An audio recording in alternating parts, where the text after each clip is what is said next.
La palabra de Dios es tan importante en la vida del cristiano como lo es el alimento diario para nuestro cuerpo. Estudia con nosotros el capítulo del día en Reavivados por su palabra.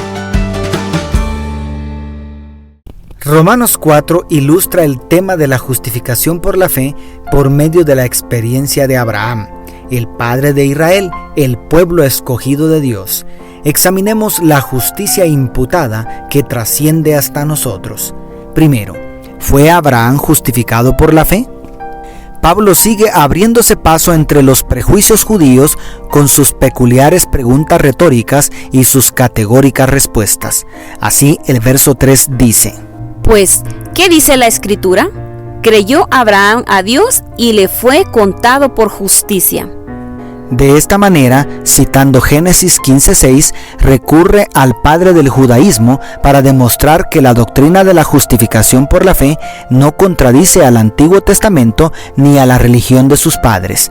Entonces, al padre del judaísmo, la justicia le fue imputada, es decir, acreditada por la fe, no por las obras. Esta idea es reforzada con un ejemplo práctico del salario en los versos 4 y 5, y además citando las palabras de otro héroe nacional, el rey David.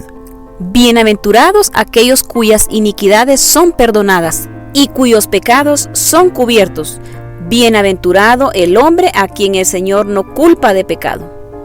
Según los versos 7 y 8 que citan el Salmo 32 en sus versos 1 y 2. Esto quiere decir que para Pablo, el cristianismo no es una nueva religión que contradice al judaísmo, es un llamado a volver a las raíces de la verdadera fe de Abraham. Segundo, ¿bajo qué circunstancias fue justificado Abraham? En el verso 10, las preguntas van más hondo. ¿Bajo qué circunstancias sucedió esto? ¿Fue antes o después de ser circuncidado? Antes y no después. Como lo traduce la Nueva Versión Internacional. Y la respuesta no da lugar a ambigüedades. El verso 11 expande. Y recibió la circuncisión como señal, como sello de la justicia de la fe que tuvo cuando aún no había sido circuncidado, para que fuera padre de todos los creyentes no circuncidados, a fin de que también a ellos la fe les sea contada por justicia. De manera que Abraham es el padre de la fe, tanto de los judíos circuncidados como de los gentiles incircuncisos.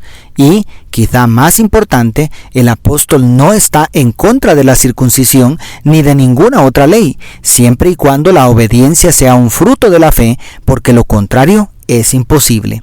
Abraham creyó y luego obedeció. Al revés, no tendría sentido. Y tercero, la promesa de Abraham nos alcanza a todos. A partir del verso 13, el apóstol abandona las preguntas para iniciar una serie de incisivas afirmaciones que terminan de amarrar la enseñanza. Pablo reafirma la justificación por la fe que viene desde Abraham. La promesa de que sería heredero del mundo fue dada a Abraham o a su descendencia no por la ley sino por la justicia de la fe. Declara el verso 13. Repite la utilidad de la ley para identificar el pecado en armonía con la justicia imputada. La ley produce ira, pero donde no hay ley, tampoco hay transgresión. Según el verso 15, y llega a la cúspide en el verso 16. Por eso la promesa es fe, para que sea por gracia, a fin de que sea firme para toda su descendencia, no solamente para la que es por la ley, sino también para la que es de la fe de Abraham. Él es Padre de todos nosotros. Este versículo es el corazón del capítulo porque amarra todo el contraste entre el legalismo que procura obtener la salvación por medio de la ley, las obras y los méritos, y el verdadero evangelio que nos lleva a reconocer la enormidad del pecado y la necesidad de buscar la salvación únicamente por medio de la gracia, la promesa y la fe. Todos dones de un Dios que nos ama tanto que anhela una reconciliación plena con todos los pecadores. Además, en los versículos siguientes, Pablo vuelve a citar el Antiguo Testamento para demostrar que en las promesas hechas a Abraham estaban incluidas todas las naciones de la tierra. Y por lo tanto, los gentiles incircuncisos podemos ser constituidos hijos espirituales de Abraham por medio de la fe. ¿Qué clase de fe? En los últimos 2 versículos, el apóstol demuestra lo que es obvio en la experiencia de Abraham. No se trata de una fe en una doctrina o en la letra muerta de un libro antiguo.